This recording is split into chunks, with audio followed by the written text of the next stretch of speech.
Hello, I am Raj. Why did the son of Lord Shiva leave Kailash and choose the sacred hills of South India as his eternal home? Why was he born from a divine fire that even Agni, the god of fire, could not contain?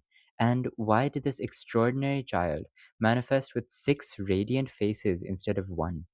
Today, we uncover the hidden cosmic journey of Lord Kartikeya, revered as Murugan Swami in South India.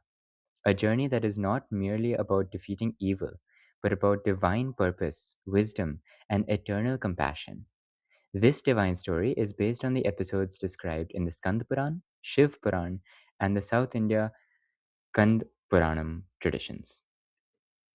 Our story begins at a time when darkness spread across the heavens. The mighty Asur, Tarakasur, had received a powerful boon that had made him almost invincible. According to the boon, only a son born to Lord Shiva could defeat him. But Lord Shiva was immersed in deep meditation upon Mount Kailash, completely detached from worldly affairs.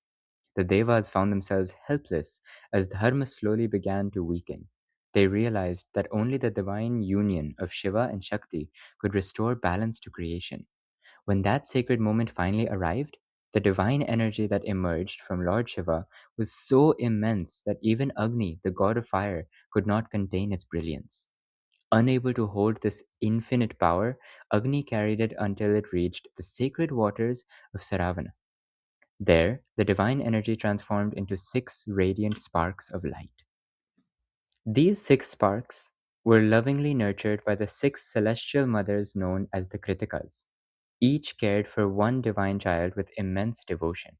When Goddess Parvati embraced all six children together, they merged into one glorious form with six radiant faces and a single divine body. But why six faces? The six faces symbolizes divine perfection. They represent the ability to see in every direction, protect every devotee, and embody complete knowledge beyond the limits of ordinary vision. They also honor the love and care of the six celestial mothers who nurtured the divine child.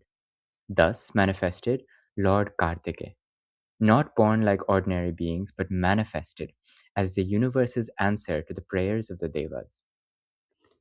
As Kartikeya grew, his divine purpose became clear. He was appointed as the commander of the celestial armies.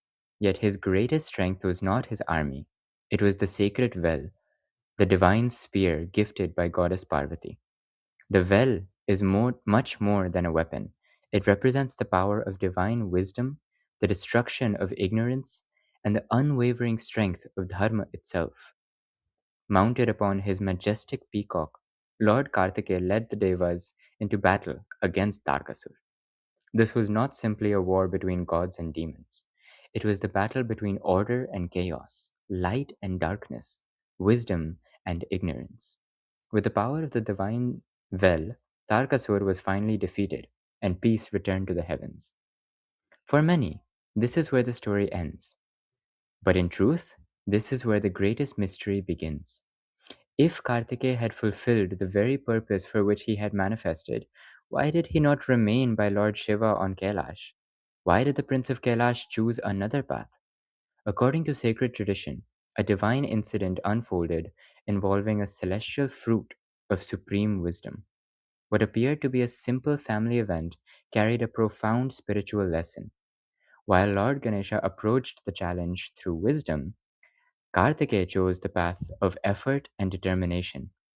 When the deeper meaning of the event became clear, Kartikeya withdrew, not out of anger, but in quiet reflection.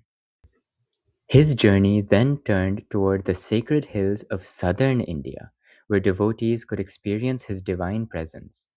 This was never an exile, it was an act of divine compassion. The son of Shiva chose to bring his presence closer to millions of devotees, that God is not found only upon distant mountains, but wherever sincere devotion fills the heart. This is also why Lord Kartikeya is worshipped in different ways across India. In many northern traditions, he is revered as the disciplined warrior, the embodiment of courage, purity, and unwavering focus. In the south, he is lovingly worshipped as Murugan Swami, alongside his divine consorts, Valli and Devsena. symbolizing devotion, wisdom, and righteous action. These are not different stories, they are different expressions of the same eternal truth. The infinite divine reveals itself according to the devotion and traditions of those who seek him. Whether we call him Kartikeya, Skand, Subramanyam, Shanmukha, or Murugan Swami, he remains the radiant guide who destroys ignorance and leads every sincere seeker toward wisdom. His story reminds us that whenever darkness rises, divine consciousness always manifests to restore balance. Sometimes through meditation, sometimes through wisdom, and sometimes through courageous action. Lord Kartikeya's journey from divine fire to six radiant faces, from the victory over Tarakasur to the sacred hills of South India, is not merely a story from the Purans. It is a timeless reminder that true strength is born from wisdom, humility, and unwavering devotion. If this divine journey touched your heart, write Om Saravana Bhava in the comments. Until we meet again in another celestial story, Radhe Radhe.